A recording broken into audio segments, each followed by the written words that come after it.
সংসদে দুর্নীতি নিয়ে যা বললেন কবিরুল হক। মাননীয় স্পিকার, একথা সত্য স্বীকার করতেই হবে। দুর্নীতি আমার দেশে প্রাতিষ্ঠানিক রূপ নিয়েছে। আমরা আজকে অনেকের দুর্নীতির থলের বিড়াল বের হচ্ছে। এক মিনিট। কিন্তু আমার কাছে মনে হয় এই দুর্নীতির আঘাত থেকে বোধহয় আমরা কেউই বাইরে না। সবচেয়ে দুর্ভাগ্য কি জানেন? স্পিকার, এই স্বাস্থ্য খাতের আজকের যে সমস্যা, স্বাস্থ্য শিক্ষা এবং স্বাস্থ্য ব্যবস্থাপনা, এই নিয়ে কিন্তু একটা উজ্জ্বল দেশপ্রেমের দৃষ্টান্ত দেখিয়েছিলেন আধুনিক মালয়েশিয়ার রূপকার মাহাতির মোহাম্মদ। উনি হার্টের রোগী ছিলেন। ডাক্তাররা তাকে পরামর্শ দিয়েছিল বিদেশে চিকিৎসা করার জন্য।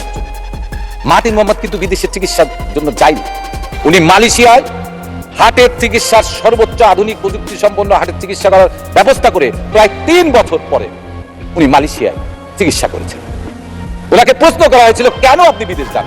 উনি সেই দিন বলেছিল যে আমি যদি বিদেশ যাই তাহলে আমার জনগণের কাছে একটা ভুল মেসেজ, আমার জনগণের আমার স্বাস্থ্য সেবার পরে কোনো আস্থা বিশ্বাস। কিন্তু আজকের এই সংসদে দাঁড়িয়ে আমি বলতে চাই, বাংলাদেশের কিছু মানুষ, কিছু কর্মকর্তা, কিছু কর্মচারী বা আমরাই কথায় কথায় আমরা বিদেশে চেক আপে যাই, মাউন্ট এলিজাবেথের চেক আপে যাই, ইউরোপ আমেরিকায় যাই।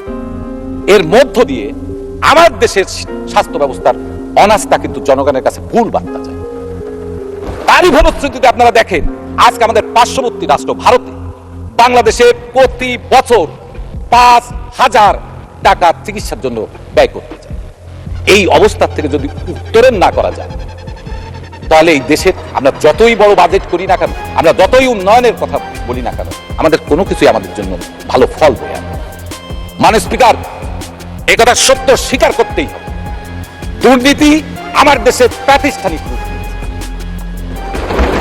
আমরা আজকে অনেকের দুর্নীতির থলের বিড়াল বের হচ্ছে। এক মিনিট। কিন্তু আমার কাছে মনে হয় এই দুর্নীতির আঘাত থেকে বোধহয় আমরা কেউই বাইরে। আজকে মূল দোষ কিন্তু হয় জনপ্রতিনিধিদের। এইখানে 350 জন পার্লামেন্ট সদস্য আছে।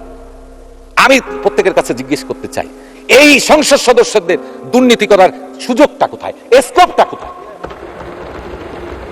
আমার কথায় কোনো কাজ হয় না, আমার কথায় কোনো চাকরি হয় না, আমার কথায় সরকারের কোনো প্রক্রিমেন্ট হয় না, তাহলে আমি দুর্নীতি কিভাবে করি? তারাই এই দুর্নীতির সাথে জড়িত যারাই সরকারের প্রক্রিমেন্টের সাথে জড়িত। মাননীয় স্পিকার, একটা বাস্তব উদাহরণ দিই। সরকারের বিভিন্ন প্রকল্পের পিডি আছে, আপনি কল্পনা করতে পারবেন না একজন পিডি কত শত শত কোটি টাকার মালিক। আমার কাছে মনে হয় এরা মানসিকভাবে বিকারগ্রস্ত, এদের চিকিৎসা খুব প্রয়োজন। মাননীয় স্পিকার, আমাদের সময় খুব কম, আমাদের সময় খুব কম। এই দেশটাকে যদি জাতির জনক বঙ্গবন্ধুর সত্যিকারের সোনার বাংলা আমরা গড়তে না পারি, 30 লক্ষ মানুষ আমাদের অভিশাপ। আমার দৃঢ়ভাবে বিশ্বাস আমাদের সৌভাগ্য, এই জাতির জন্য সৌভাগ্য, এমন একজন মানুষ বাংলাদেশকে আজকে অর্থনৈতিক মুক্তি দেওয়ার যে দ্বার প্রান্তে পৌঁছেছেন, তারই সুযোগ্য কন্যা জননেত্রী শেখ হাসিনার হাত ধরেই আমরা একটি সুখী, সমৃদ্ধশালী, মানবিক বাংলাদেশ প্রতিষ্ঠিত করব আগামীর পথে। জয় বাংলা, জয় বঙ্গবন্ধু, জয় জননেত্রী শেখ হাসিনা।